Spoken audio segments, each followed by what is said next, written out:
how different would your relationship be as father and son if one of you supported the Villa? Thanks and keep right on from Joe. Wouldn't have a relationship. I put that. That's what I've literally put that there. I also think as well, and this is guidance for parents. You have a responsibility to make sure your kids support the Blue.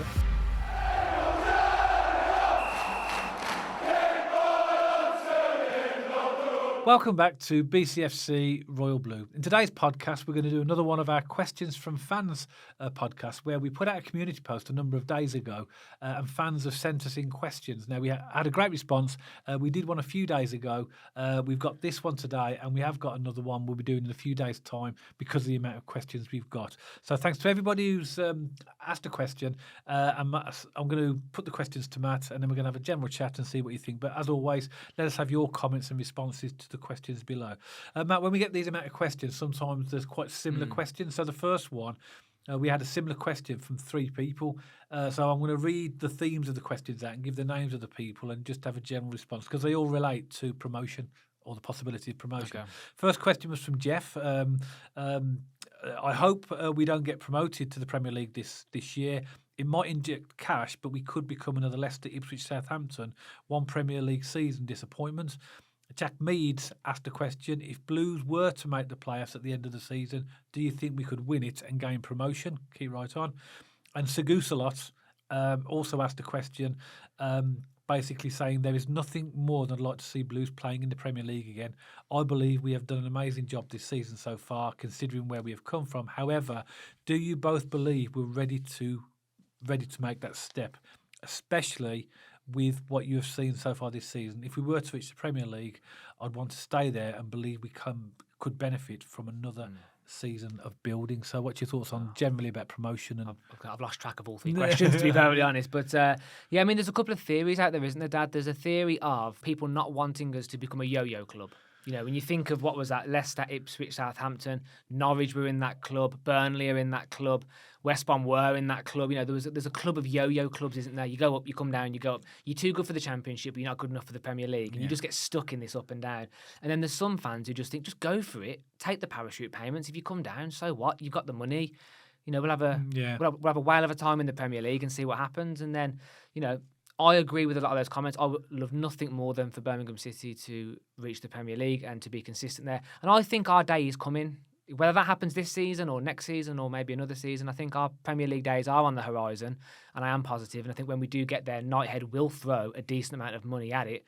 A club I really admire, Dad, in this area is Sunderland. They got promoted from League One. They made the playoffs 2 out of the 3 seasons that were in the Championship. And they built every season. They built every season. And now they're up there. They're staying up there. Well, it'd be looking very likely they're going to stay up there. But, yeah, that patience paid off for them, didn't it? Yeah. You know, is patience the way here, maybe just a little bit? Because the gap between the Premier League and Championship is massive. I've mentioned that, Matt, a few times on the podcast, haven't I, about the importance of building correctly and going up when you're ready. But, you know, if we were to get promoted this season, you know, like you said, we'd go and enjoy it. 100%. And we would, if we did not stay up, we'd take the parachute payments and then build again. Because those parachute payments give you massive input into the financially. So that would work. But I do understand as well the other side of that is you don't want to go and watch your team getting battered every week, you know, and losing every week. And it is demoralising for the fans. It changes the tone, doesn't it? Because when you're in a team that's winning, like, you know, we had to go down to League One to experience winning again. Yeah. Because we were so used to losing. You know, we had the worst record in 10 years, didn't we? We had the most losses in the whole of the EFL up until the point we went down to League One. And it took us to get that momentum, to get wins under our belt, to come back up again. And I can see what somebody's saying if we do go up too early, but I don't think there is too early for Tom Wagner and Knighthead. I think. And also as well, I do believe that staying in that Premier League is also dependent upon the amount of investment you put into that club. Because if you look at clubs like Sunderland and Leeds this season, they've spent good money. 200 million Sunderland or something. They spent. I'm not too sure the exact value. It's but a lot. It's a lot. But that's what you obviously need to. Nottingham Forest did it when they went up first time round. Bought like 24 players or something. Yeah, but they bought a load of players. It worked, and it might have only just worked in the first season, but it worked because once you're in there and you stay there, you start to build again. So it does depend upon the investment. I don't think we'll have a problem with the investment, but of course we are still every team is within the realms of the FFP or whatever it is in whatever league it is. So for me, I think that if we went up, I'd be happy if we went up. I'd enjoy it, like you said, and I would think that Knighthead would back us to give us the very best chance of staying. Because Tom Wagner's always said he wants a team that when we go into the Premier League, we stay there. Exactly. So I don't, and he's not going to want to push. And be public, in very much public, saying he wants to get to the Premier League as early as possible, not knowing that he's got a plan in place to keep us there. So I think that's going to raise a lot of comments, that question, by the way. Well, I'll tell you what, Dad, as well. There's a bloke at work who's a Wolves fan. He's now the most miserable bloke in the office. Genuinely, obviously, it's funny how football affects your mood, isn't it? Yeah. And obviously, they're losing every week. They're bottom of the Premier League. Honestly, like the poor guy who comes in every week, just genuinely down because they were losing every week. And just don't support Wolves. Just come and support Birmingham City. But it's just funny how it affects your mood, the football, isn't it? It really does. And but what I will say, Dad, is we missed one question off. It was, if we were to make the playoffs, do you think we could win it? And my comment on that a little bit is, I think the playoffs become a little bit of a lottery. Of course you could. Of course we could. But I think, you do need a little bit of luck in the playoffs. They do become a bit of a local derby in terms of your recent form, and the whole season goes out the window. It's down to those 2 games, home and away, and then the final if you're lucky enough to get there. So it becomes a lottery. Of course we could do it if we got there, but I think, as I said, you need a little bit of luck along the way, and you need to build there, don't you? So if we can have a good second half of this season, good final third of the season, I think, who knows what could happen. But I'd rather be in it, and and the excitement of it, and the stress of it, and everything that goes with being the player. I'd rather be in it than not. Definitely. And have a go. And, like you say, once the season's over and you're in those playoffs, everybody starts from a level playing field. It's a semi-final and a final, isn't it? Exactly. So of course we can win it. And I think we've got the squad that could win it as well now. I think on our day, we've proved we can beat, we beat Coventry, didn't we, just after Christmas? And, I'd be excited if we got to the playoffs, wouldn't it? Yeah, 100%. And the Premier League, Well, that day will come, Dad. Who knows what it'll be interested to see what Blues fans think about this, Matt, because I know there's very mixed feelings about, some people do agree with Jeff's comments about they think it's a little bit early. Some say, like, you've mentioned and I've mentioned, let's just go for it and see what happens. And we'll see. Well, I'm sure we're going to get a range of comments. There's no right or wrong again. It's your opinion. Oh, yeah, of course. It's all about your own opinion. Yeah. Next question, Matt. Is from Yoshi. Now, when Tom Wagner and co took over, they made the dramatic move of sacking John Eustace and bringing in Rooney, which inevitably got us relegated. So my question is this: if they had kept John Eustace or hired Chris Davies straight away instead of getting Rooney, do you think we'd be in the same position, worse or better than we currently are? Yeah. You go for it, Dad. As in, we'll do a question each here, so you go for this one. Well, there's no doubt that the appointment of Rooney was complete disaster, and you can't everything was wrong about that appointment, wasn't it? And I think Blues, even now, will look back and think that was one of the worst, probably the worst decision they've made since they've been here. Oh, by a mile? Yeah, by an absolute mile. By a mile. They've admitted that as well, Dad. Without, they have to be careful with their terminology, but they basically said, okay, we messed up on that one. We did. Now, obviously, we got relegated. We went down to League One. But then if you look at the amount of money that Knighthead invested in the club in League One, I'm not certain they could have invested any more than that if we'd stayed in the Championship. So the players that we've got were good enough to get us straight out of League One. But if that squad was bought in the Championship, and this is all hypothetical, and I'm just trying to sort of work my way around this question, pick it out a little bit. If we'd have bought those players, so say we hadn't got relegated, and we'd bought those players that we did in League One, do you think that squad would have been strong enough to get out the Championship? Because in my opinion, it wouldn't. So I think even with all those players, like, I'm not going to name them, we bought in about 14 players in the summer, didn't we, in League One? Some good players, but most of those have actually gone now, most of them.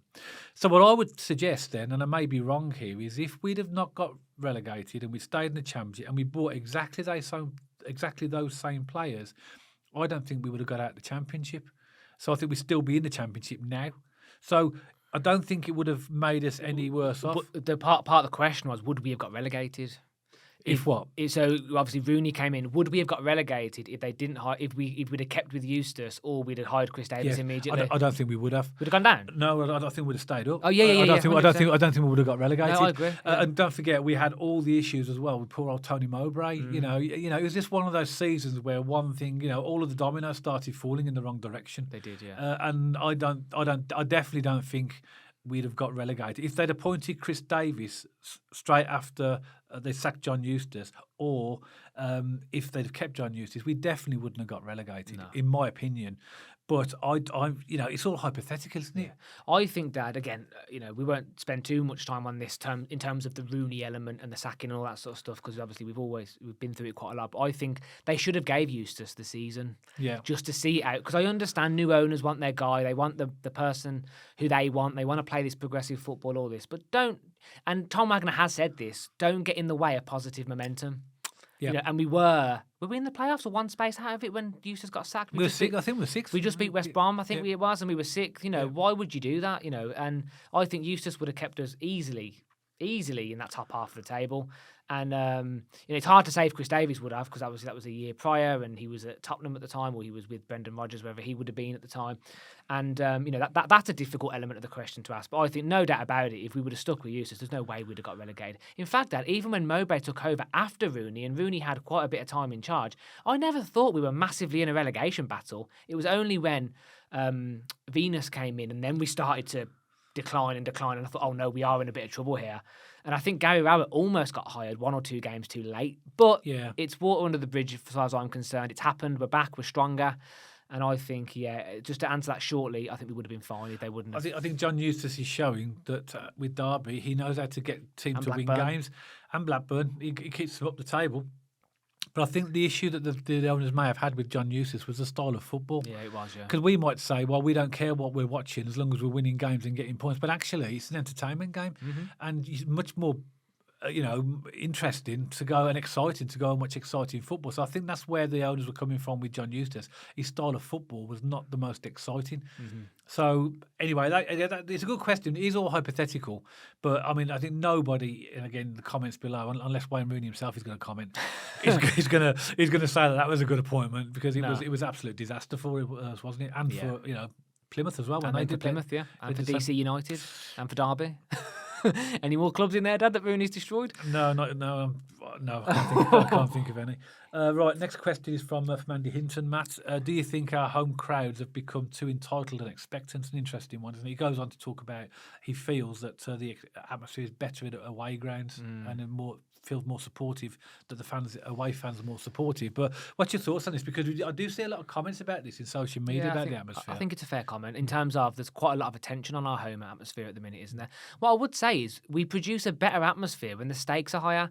Think about Newcastle in the FA Cup. Think about Leeds in the FA Cup. Think about Wrexham when that whole Hollywood, I don't massively enjoy that side of it, but the Hollywood NFL element to it was, those nights were rocking. I even remember a couple of years ago against West Brom, Dad, really rocking atmosphere. Coventry's good as well. Coventry's good. And I think it is a give and take. The players do have to give you something to cheer for, but I also do think we could do a better job at St.Andrews of maybe getting behind the boys from time to time. I think it is a bit flat. I totally appreciate that. And what's interesting, Dad, is I remember like 7 or 8 years ago, right when we were almost at our worst, some of the atmospheres were great, especially away from home. It was almost like we were all laughing on the sinking ship. Yeah. And we were all having a great time, not taking ourselves too seriously. But I think when new owners come in, you start getting success, things start to get a bit more serious and intense maybe. By the way, this isn't me trying to diagnose why the atmosphere's flat. It's just an observation, really. But I'm not entirely sure why the St Andrews atmosphere can get flat sometimes. But what I do like to see is Leeds, Newcastle, Wrexham, those atmospheres. You cannot beat a St Andrews when it's hostile and loud. It's brilliant. Yeah, and Chris Davies has said this numerous times. It's down to the players to give the crowd the incentive to, to sort of really sort of like sing and get behind them. It's a two-way thing, isn't it? I'm not too sure. I totally agree with the comment about the away, and we go to most away games. I don't think the atmosphere is always fantastic in the away end. But then what have we been watching over the last, a few months? We're always 1-0 down after 7 minutes. Yeah, of course. So, we're down, and obviously, it's hard for you to sing when you don't see anything from your team. And that's just human nature, unfortunately. But we, one thing I really like is, when we do go a goal behind at home, the crowd immediately are right behind the team to try and G them up. And what Chris Davies was really impressed with, and I was as well at Leeds, is the 2 players that missed the penalties, as soon as they've missed, the crowd were singing their names. Really, really supporting them. And I think that shows a really decent team.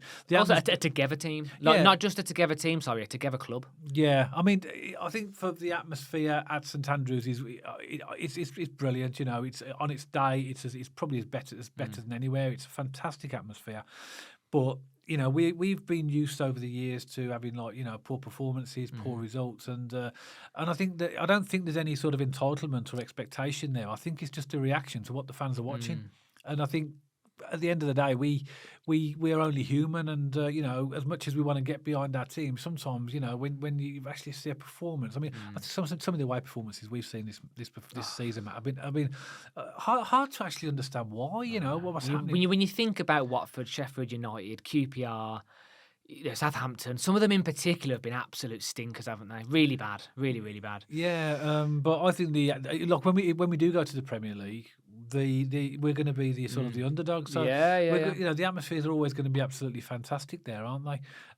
So it's an interesting one, and again, love to get your comments, Blues fans, on what you think about that. And I'm sure there'll be mixed opinions on that. Sure, but I do agree, though, we should always get behind our team, and I think the time when they are playing badly is the time they're the most need us, to be honest. So I think we just maybe need to overcome our own human desires to, of disappointment, and actually sort of try and get behind them. But overall, I think the Blues fans are absolutely fantastic. I really do. I mean, not because I am one, but I think our fans are as good as absolutely anybody in the country. I agree. And it's fantastic. Okay, just a couple more questions, really. This one, just a quick answer on this one, Matt. This is from Dan Toth. Who's your player of the season so far? And say we get promoted, which players do you think would survive in the Premier League squad? So do you want to go first with who's your player of the season so far? So I'll start with the first part, Dad, my player of the season. And I think if you'd have asked me this in late December, early January, it probably would have been Dimmy. Yeah, because I think he has had the most impact this season. I think he's been the most creative. His goals he's scored, he's just had impact in most of the games he's played.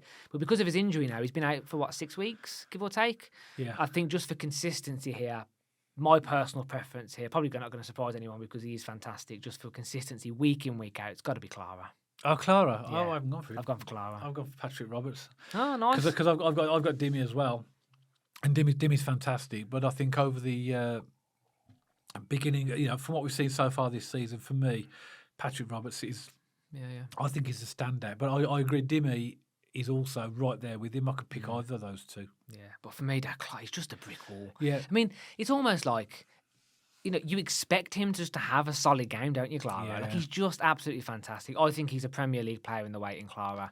I guess that leads us nicely into our next part of the question. Well, before that as well, what I would also say as well, I mean, obviously that question is based upon this point in the season, but I would also say that the likes of John Solis and Kai Wagner have actually been superb since they came in January as well. But they've only been here like a few weeks, so I think to answer that question, you've got to base it on the whole of the season so far, and I'd just edge Patrick Roberts above Dimmy, but I'd say that maybe at the end of the season, if you ask me that question, he keeps going the way he's going, I think Jan Solis is going to be close. I think you're right, yeah, definitely. Yeah. And so if we were to get promoted then, can you think of any players that might be able to cope in the Premier League that in the current squad? Clara, Damari Gray, Stansfield, Wagner, I think he'd be okay, Solis, definitely. Genuinely haven't prepared for this part of the question, so I'm on the spot here a little bit. And I think there's some unknowns, Dad, at the moment as well. Like, I think Vicente could, but we haven't seen enough of him consistently in the Championship yet. So I think that's the core kind of just off the cuff thinking out loud. The comments, Dad, probably people go, you've missed this person out, how have you missed this person out? But I think come the end of the season, let's see where we are, and there might be some more who I think could step up. Well, I did prepare for this because I thought about this quite a lot. So I know that I've just sort of thrown this question at you a little bit, but I've picked the same players as you, but I've also put Patrick Roberts in there as well because I think I know that Sunderland don't think he was good enough for the Premier League because obviously they got rid of him, didn't they? Or sold him to us. I think he deserves a chance at the Premier League, and I think he could be a real good outlet on there. With Vicente at the moment, we can't really answer for the January signings too much because we haven't seen enough of them to know whether they could potentially do that. But what I will say is that though, at whatever point we go up to the Premier League, there's going to be a massive overhaul of our squad. It'd be huge, and there will be a lot of players that are going to fall by the wayside. But do you think though, Dad, Patrick Roberts might be the Alfie May of the League One to Championship Possibly. In terms of like emotional sentiment? We love Patrick Roberts, we loved Alfie May. We always wanted to give him a shot, but actually, was he really good enough? Yeah, I mean it's hard to tell, and it is hard to tell. Right. I just think he's a great player. I love him as well, and I'd like to see him. But you're right. I mean, you look at Alfie May. A lot of people say, "Why has he gone back to League One?" But you look at it and you think maybe that was right to possibly. To have other players that are in front of him, and would he have got picked very much? But maybe Patrick Patrick Roberts could be that type of player, but that's going to be an interesting question for the fans. You know, let us know who you think in the squad would be able to cope in the Premier League, if anybody. I mean, you might not think anybody, but you know, it's your opinion, and we'd love to hear it. Next question, Matt. This is one, again, quick questions as well. This is from Jordan Deathridge. Your favourite ever Blues player, and not saying it has to be the best player, just your favourite Blues player. That's first one, and then your worst ever signing. I'd love to have you guess my worst ever signing, Dad, but I'll go for the first part of the question first. And, you know, am I allowed to just talk through this and talk about a few players who I thought about, or do you want one definitive answer here and that's it? It's our podcast. Do what you want. Okay, so in my mindset, and this gives away my generation, I guess, of how I grew up watching Blues, but, you know, Christophe Dugarry came to mind. Yeah. Mikhail Forsell. Yeah. Trevor Francis, of course. I'd never watched Trevor, never had the pleasure, Dad, but I hear all the stories from you, and I can't not help but love him just by default of him being a Blues legend. But it's going to come as no surprise, Dad. My favourite Blues player, especially being a left back over those years, was Martin Granger. Yeah, I thought so. I'll answer that first part of the question as well, because what I liked about the question, it says not your favourite player, the best player, but your favourite, your favourite player. So I used to love the combination of Kevin Francis and Jose Dominguez. Little and large, wasn't it? Yeah, nice. And this is the time we had Barry Fry as manager as well, and that they would be on the face. I mean, obviously for me, nothing's going to top Trevor. And in Trevor's time as well, we had Bob Latchford, Bob Hatton, players like that absolutely fabulous players. You could go on, Howard Kendall, go through that team, but for me, I always look back with fond memories because that's the time I used to take you and your sister down to the Blues for the first time. And I remember, I remember your sister as well. I don't know how old you were when I first took you. You were only about 4 or 5. I was very young. I remember your sister turning around to me, and we was in the paddock at the time because I always take you in the paddock because it's safer for kids. Family stand. Yeah. And it's now known as the Arthurs area. And I remember because obviously she didn't know any of the players, and she said, "Which one's Kevin Francis?" I said, "He's the tall one." She says, "Which one's Jose Dominguez?" He's the small one. And she always remembers little and large. But yeah, for me, I've got fond memories of loads of players, but they stick out in my mind. Jose Dominguez was a revelation at the time. Quick one, little nippy player, wasn't he? Yeah, and he was something completely higher quality than we had. But I also, Dad, remember Stan Lazaridis? Again, I'm massively giving away my big era of Blues here, but Stan Lazaridis, Jeff Horsfield. Yeah. I remember that team a lot. That's why I picked Dugarry, Mikhail Forsell. Those Premier League days. We had some great times. Remember, Dad? Really, a lot of fun on the road away from home. Yeah, absolutely. Well, what about your worst player? Shall I go first? Go on. You go first. Yeah. Okay, there's 2. Okay. I wonder whether we're aligned here. I'm pretty sure one of them is the same. The first one, not a lot of Blues fans are going to remember this player. I've mentioned him 12, 18 months ago in a podcast. But it's a goalkeeper called Bart Grimek. Well, I remember you talking about him. I remember he was pretty poor, and he was. I remember playing Wolves at home. And we were 4-0 down at half time, and 3 of the goals because of him. His goalkeeping, absolutely. He wasn't the best goalkeeper in the world. He sticks out of my mind. I might be doing him a disservice because that game was an absolute honker. We did lose it. We lost it 4-0 anyway. We didn't concede any more goals. But and also I've gone for Ollie Burke as well. Yeah, they were my 2 worst ones. I remember, Dad, we'd not long started doing this podcast because it was 2 years ago, and Ollie Burke would have signed in that season. And I remember we said, should we review the January transfers? And I said, Ollie Burke isn't just the worst January transfer; he's probably one of the worst transfers I've ever seen in my life. And you went. I remember your reaction because maybe you went, "Oh, that's harsh." I mean. Clearly, though, I wasn't because you've picked him as one of your worst players. Over the course of time, he was at Blues. He was definitely. But I mean, he kept getting picked by Rooney as well, and Gary Rowett. Gary Rowett picked him as well. Rather than away, I'll never forget that. They must see. He must be absolutely steaming it in training because, he must be absolutely brilliant in training. He's a legal bank robber, isn't he?